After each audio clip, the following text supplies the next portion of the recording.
Being yourself. From the moment we are born, we will most likely have been molded to please others. And whether it comes from our own family of origin, our carers, or our culture, we often learn to put a mask on and be an actress in the movie that is our life. Unfortunately, being someone else will hardly leave us feeling fulfilled. Fulfillment requires for us to dig deep, to uncover and remember a version of self that is unique, authentic, and deeply expressive. If you veered off the path of your own authenticity, this process will likely lead you through a fiery transformation, only to course correct to a version of your life that was inevitably designed and destined for you. The thing with this is that in order to live a life of freedom, you will have to commit to exploring the dark shadows and crevices that reside within, moving towards the behaviours that may be holding you in patterns of destruction. And with commitment, a little bit of vulnerability and curiosity, you will uncover layers of yourself so as to strip bare, to allow the various masks you've worn to drop away. What does it mean to be yourself? It's sometimes easier to explain something by identifying what it is not. So with that being said, here's a list of what being yourself isn't. Being true to yourself is not about pleasing others. Being true to yourself is not about obligation. It is not about forcing yourself to do something that's out of alignment for you. It's not about guilting yourself into action. Being true to yourself is not about judging others and comparing yourself. Nor is it about self-victimization or about vanity metrics.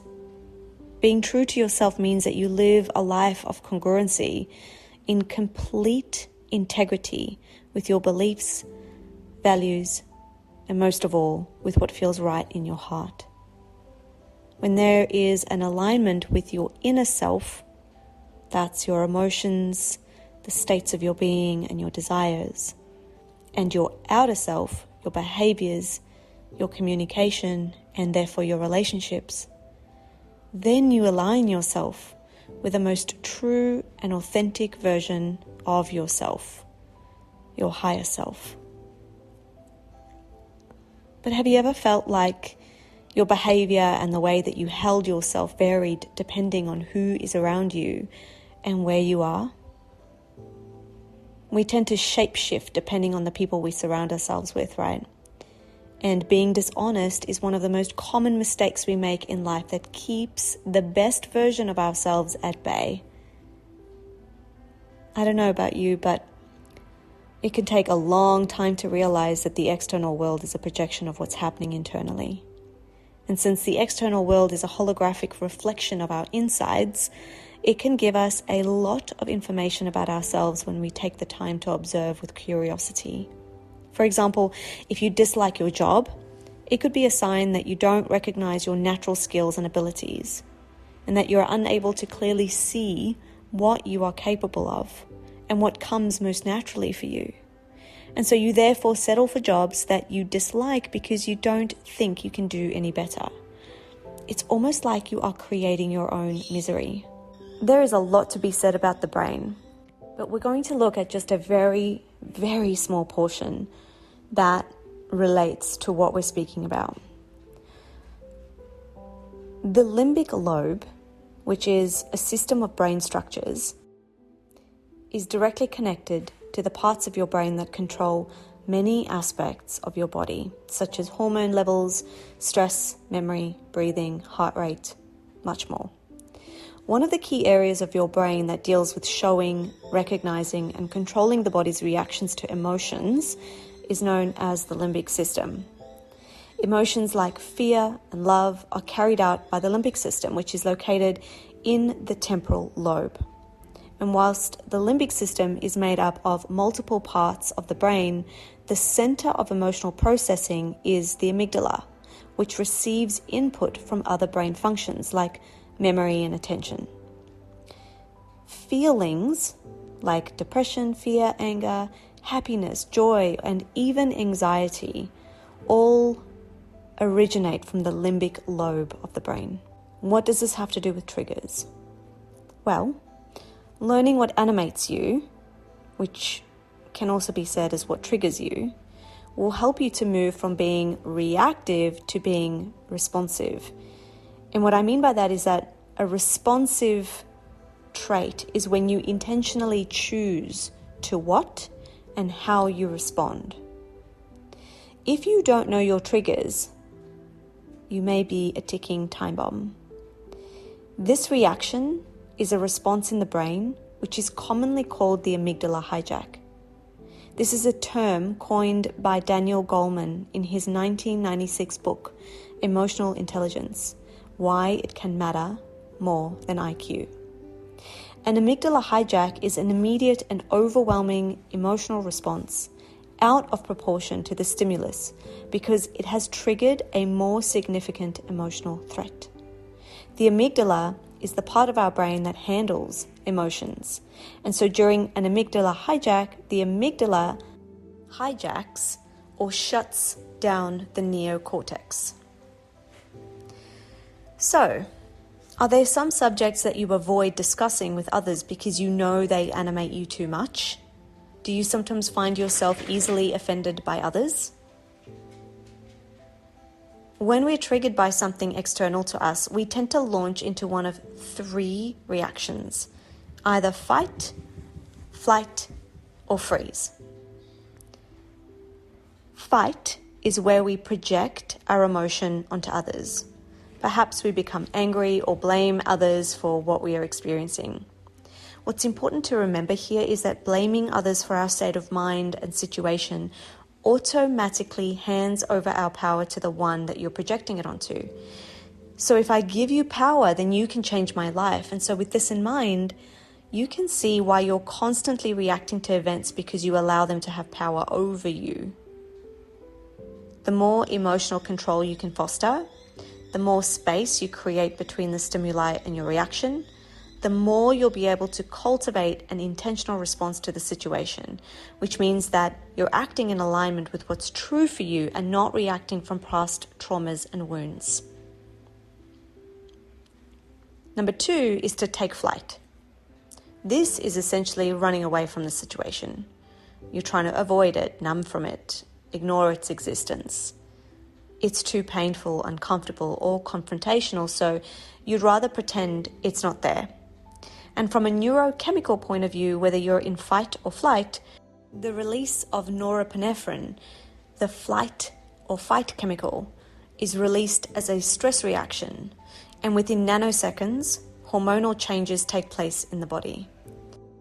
This trigger response doesn't only change the way you think and feel, but it induces chemical changes in the body that will have you ready to run, hide, or physically fight. The surge of energy you feel in your physical body isn't just simply because you're animated. There are chemical changes taking place which you may experience as heat, tingles, quickening heart rate, sweaty palms. So norepinephrine is also known as noradrenaline and is both a hormone and a brain neurotransmitter or chemical.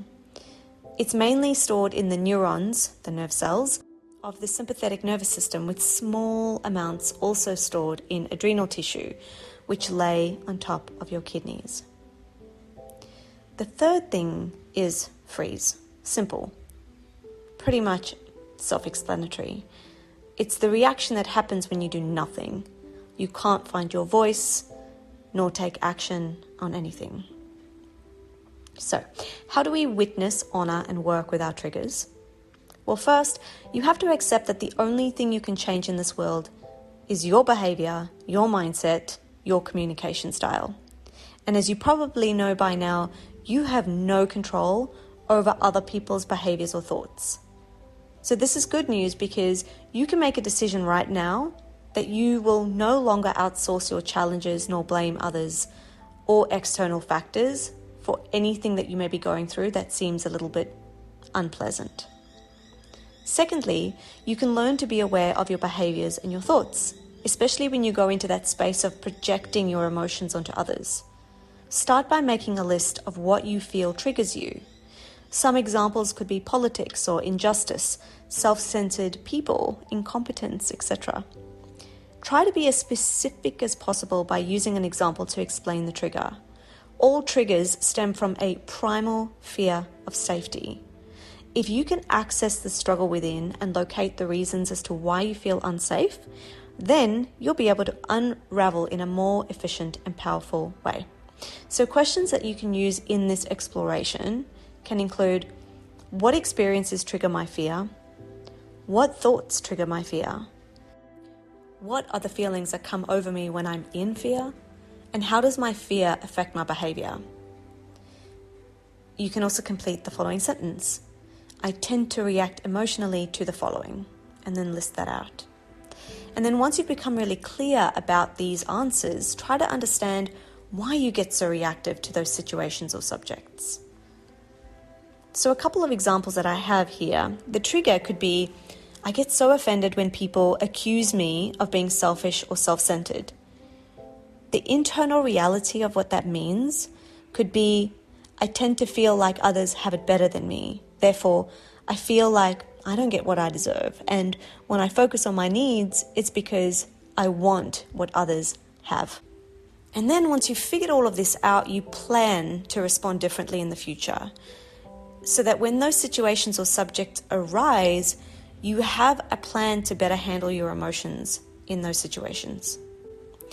By having the courage to understand yourself in this intimate and deep way, you are taming the shadows that may have been following you sometimes for years.